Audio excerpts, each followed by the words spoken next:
On a parlé de l'emprise foncière tout à l'heure, maintenant maîtrise de l'emprise foncière.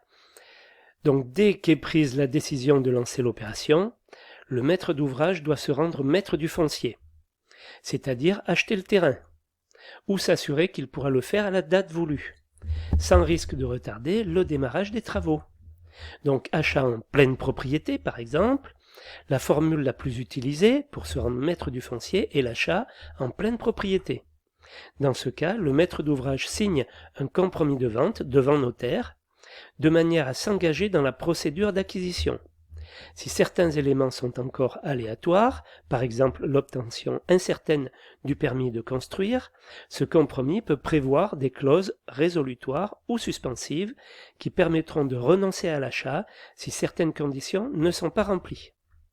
Il y a les autres types de contrats, donc il existe également d'autres formules qui font l'objet d'une législation spécifique, notamment le contrat de concession temporaire, adapté surtout aux exploitations commerciales, le bail emphytéotique, bien que d'origine rurale, il est encore utilisé dans certains centres urbains, donc un bail pour de nombreuses années, très nombreuses années, des fois 50 ans, des fois 100 ans.